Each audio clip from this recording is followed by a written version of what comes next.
Boa noite, meu nome é Felipe Veloso e eu estou apresentando o trabalho final cujo tema que foi escolhido por mim foi navegação sem emaranhados. Mas primeiro, por que do fio? O objetivo aqui, né, na verdade, é calcular uma trajetória para navegação de um robô móvel que seja cabeado. E o porquê desse cabo? O porquê desse fio? Algumas coisas, alguns pontos podem ser muito positivos. O primeiro é a eficiência energética. Um robô móvel conectado ao cabo, ele acaba não ficando dependente da bateria, eliminando assim uma possível sobrecarga que é bem satisfatória. Além disso, né, a conexão direta com a energia forneceria uma energia ali com menos latência, etc. Ponto esse que também é positivo na comunicação. A velocidade de comunicação é constante, o isolamento eletromagnético também existe de melhor forma. Isso eu vou demonstrar num exemplo agora, além da menor latência. Como um exemplo de isolamento eletromagnético que eu quis usar principalmente essa arma aqui, que um tempinho atrás derrubou alguns drones que invadiam eventos para fazer coisinhas erradas. E um drone ligado a fio, por exemplo, ele não sofreria os, os impactos de rádio dessa arma tão bem quanto um drone conectado via Wi-Fi, por exemplo. É uma aplicabilidade não muito boa, né? Mas, querendo ou não, uma aplicabilidade. Uma outra aplicabilidade, realmente ressaltando a eficiência energética, é desse drone militar, que talvez não seja uma boa aplicabilidade também, pensando bem. Mas é uma de uma companhia de drones justamente cabeados, e o que realmente é o diferencial supremo dele é a eficiência energética dele. Ele possui cerca de 50 horas de tempo de voo, coisa que não é nem um pouco comum num drone desse tipo aqui, né? Voltando aqui à apresentação. Além disso, é um campo pouco explorado. Isso foi muito ressaltado nas duas principais referências dos artigos utilizados, que apesar do campo de exploração e sensoriamento com robôs móveis ser um campo bem conhecido, bem estudado, as soluções atuais elas não são tão bem aplicadas diretamente para robô com amarras. E daí a gente vai precisar de algumas noções. A primeira é de topologia, que é a ciência matemática que se refere diretamente ao estudo das geometrias, a homotopia, que é o estudo das deformações contínuas no espaço de configuração topológico.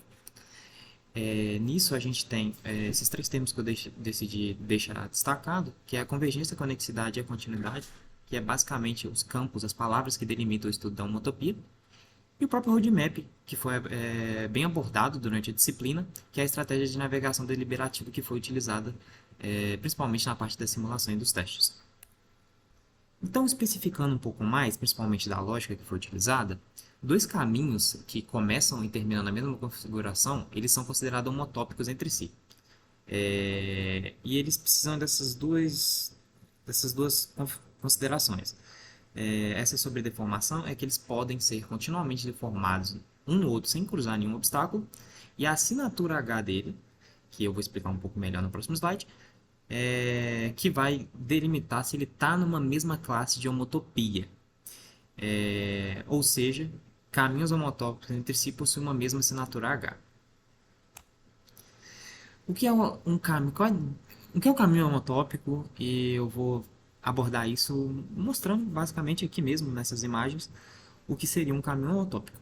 Então, no exemplo A aqui, a gente tem, por exemplo, o caminho T1 e T2, que são homotópicos, porque eles vão de um ponto ao outro sem cruzar o centro de massa de um obstáculo. Diferentemente, por exemplo, o T1 e o T3, onde o T1 ele chega de um ponto ao outro sem atravessar do centro de massa do obstáculo, diferentemente do T3, que passa por cima do centro de massa, que é melhor visto aqui nessa imagem, onde você pode ver que, por exemplo, aqui o P1 não, desculpa, o T1, ele vai de P1 a P0, passando duas vezes, né, indo e voltando pelo centro de massa de R3 e passando pelo centro de massa de R2. Sendo assim, a assinatura dele acaba sendo R2, R3 e R2 vezes R3 vezes R3 elevado a menos 1, que podemos cancelar, né, R3 vezes R3 elevado a menos 1, tendo uma assinatura de R2. Basicamente, essa é a assinatura H. E seguindo esse conceito, nós precisamos encontrar o caminho mais curto possível que seja homotópico. E para isso a gente utilizou, para calcular o caminho mais curto possível, a gente utilizou um algoritmo de Dijkstra. E para verificar a assinatura a gente utilizou uma função signature, que eu vou falar melhor passando um pouco por cima do código. Primeiramente, a gente tem as bibliotecas. Algumas bibliotecas foram escolhidas justamente para imitar um pouco do que foi demonstrado no artigo. Imitar as imagens que eles plotaram, imitar a lógica que eles botaram, principalmente no artigo do Tangle. Aqui a gente importa as funções do API, as funções auxiliares que foram usadas na navegação. E, seguindo a estratégia de roadmap, a gente utilizou o mesmo mapa presente no trabalho prático 2 de navegação e planejamento, justamente para ter por ser um mapa que é bem facilmente discretizado, né? Então a gente pega essa imagem, coloca tanto no Coppelia quanto aqui no código. A gente binariza tudo, definindo o que é obstáculo e o que não é. E aqui algumas funções auxiliares para plotar o gráfico e principalmente para a gente fazer a manipulação da nossa geometria, que é necessária justamente ao percorrer os nossos polígonos, que vão ser colocados no grafo. Para percorrer os nossos pontos de contorno, a gente utiliza aquelas funções que basicamente pega aquelas células definindo o que é contorno e o que não é, adiciona esses pontos de contorno, converte para points, que são, basicamente são os points que é utilizado nessa biblioteca, o vg.point, que é a visgraph, que é uma biblioteca de visualização. Achando isso, a gente tem os nossos polígonos, só que eles ficam definidos todos com todos os pontos que são encontrados desse obstáculo, inclusive os pontos internos. Essa função find polígonos, ela basicamente ela faz uma leitura para considerar somente as arestas desses polígonos. Depois disso, a gente passa por um Graham scan, que ele encontra o fecho convexo, né, os pontos de contorno com a menor quantidade possível de ponto daquela figura. Feito isso, nós colocamos aqui no nosso vetor de polis, que é de polígonos, e nós plotamos aqui a nossa figura com um fecho convexo bem definido, com a menor quantidade de pontos possível.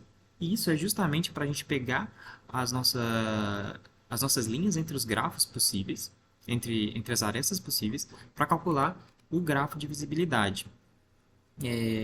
Também, antes disso, a gente passa cada uma dessas 6 figuras, né, 6 objetos, 6 polígonos, para encontrar o centro deles, o centro de massa deles, justamente para ser utilizado posteriormente na função de assinatura H, criando o nosso gráfico visual, de visibilidade, desculpa.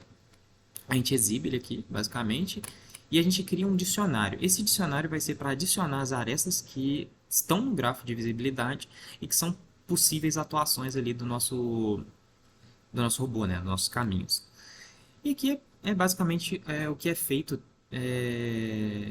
para a gente percorrer os nossos polígonos.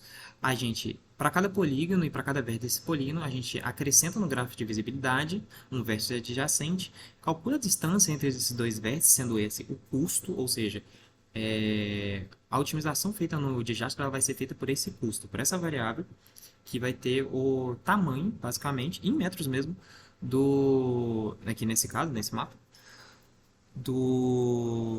das nossas vértices, desculpa. Aí nós calculamos a assinatura H entre esses dois pontos definindo o centro que foi passado em cada um, e os polígonos, e o nó adjacente não, o vértice adjacente, para calcular. E adicionamos caso no grafo, caso a assinatura for válida, ou seja, se possui a mesma assinatura H, ou seja, se são homotópicos. Sendo assim, a gente tem os nossos nós que são homotópicos. Posteriormente, aqui eu só estou plotando algumas coisas. A gente define um ponto de partida e um ponto final, um goal. Aqui a gente adiciona esse ponto de partida percorrendo novamente, adiciona e atualizando o grafo, adicionamos o ponto de destino e atualizamos o grafo, e aqui a gente faz o nosso cálculo com o de Jasper, tendo o caminho mais curto. No de Jasper, a gente basicamente essa função foi bem parecida mesmo com a do código. Então a gente pega a nossa lista, uma fila de prioridades, basicamente, e o custo a gente vai calculando com aquela variável que a gente decidiu lá. No final a gente retorna o custo total e o caminho, né? Aqui você pode ver que o grafo de visibilidade, as arestas definidas. Nesse exemplo específico, os pontos que são conexos entre dois obstáculos, eles acabaram apresentando alguns erros. Isso aconteceu não só nesse, em outros também, em outros testes de geração de grafo de visibilidade. Porém, ao testar com diferentes pontos, diferentes goals, isso não apresentou de fato um erro. O drone nunca tentou realmente passar por dentro de um obstáculo. E isso, creio eu, que é mais a maneira que eu estou plotando, que pode ter sido errada, ou a visgraph. Eu não sei exatamente o que pode ter sido feito de errado aqui, mas querendo ou não, ele faz esse cálculo aqui não tão efetivo para figuras que têm esse tipo de configuração. Aqui eu somente exibi a própria figura, né? O nosso espaço de configuração, as nossas arestas possíveis dentro do nosso dicionário, com o goal e o ponto de partida. E aqui, com o centro de massas, melhor visível aqui também, né? De cada um dos polígonos, a gente traça o caminho, que é basicamente o caminho que o nosso fio vai estar fazendo no final da execução da navegação. Então, saindo daqui, o nosso robô, e finalizando aqui, esse é a configuração final do fio. E isso custou cerca de 37,8 metros, ou seja, são necessários para fazer esse caminho que foi feito, 38 metros de cabo, por exemplo, e aqui o caminho que ele fez. Aqui embaixo a gente só faz mesmo umas conversões para ter isso nas coordenadas do Copel. Então a gente define como Copel as coordenadas do mapa, como é definido no Copel, faz essa função de conversão básica entre as células, entre o x e o y, e a gente printa aqui o caminho para ficar mais bem visível, né? Então é esse caminho que ele vai seguir aqui no Copel, e essas são literalmente as coordenadas do Copel, printadas aqui também. Por fim, a gente executa a movimentação do robô. Essa movimentação, ela foi utilizado o Robotino, justamente por ser um robô diferencial que a gente acabou utilizando nas outras nos outros TPs. E a configuração dele, todo o controle dele, tanto o controle dele quanto qualquer outra configuração possível, foi basicamente retirado do trabalho 2 para facilitar nesse trabalho. Então, eu vou executar aqui. E ele vai seguir a trajetória que foi definida, finalizando no nosso ponto de desejo. Alguns outros pontos que eu gostaria de ressaltar são os outros testes que foram realizados. Eu vou colocar aqui. Na própria documentação eu cheguei a falar um pouco mais, mas foi feita até uma pergunta durante a apresentação do trabalho sobre como seria o comportamento desse algoritmo caso o robô vá até um objetivo, até o goal, e ele retorne à base.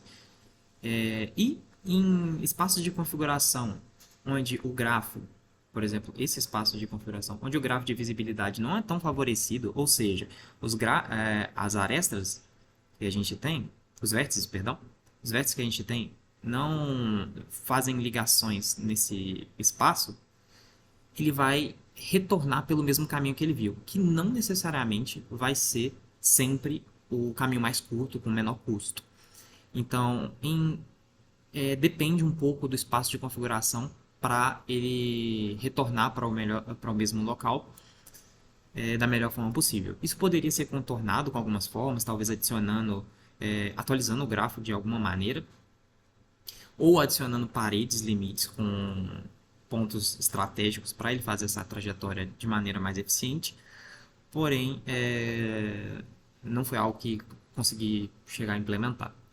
Aqui, por exemplo, é um exemplo que não foi tão bem efetivo. Ele realmente precisou de voltar pelo mesmo caminho. E isso acabou custando o dobro do caminho, que não foi o melhor possível.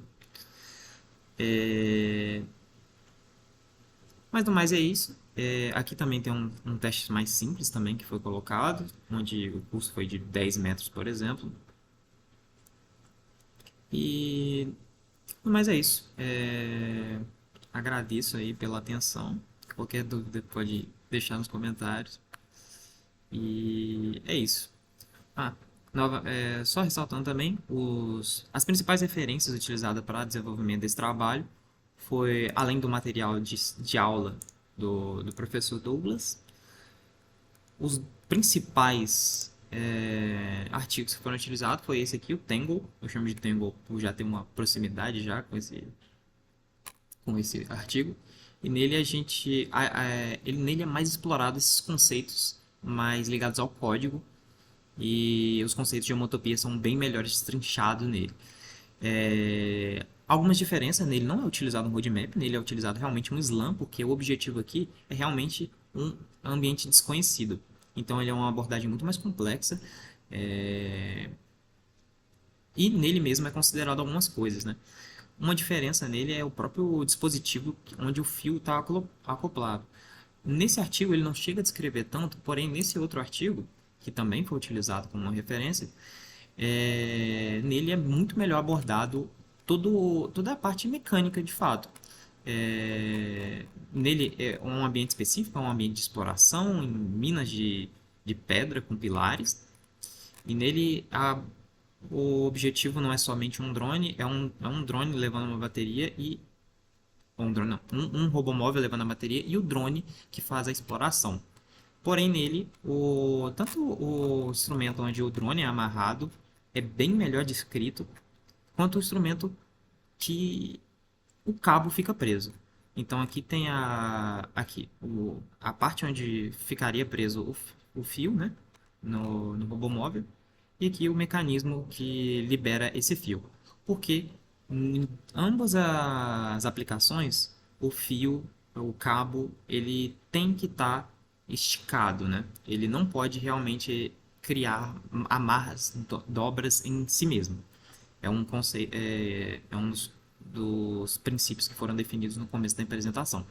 E essa utilização aqui, que está até feito em CAD aqui, por exemplo, permite que o fio não se prenda em si mesmo, por exemplo. Agora sim, finalizo a apresentação aqui. Muito obrigado.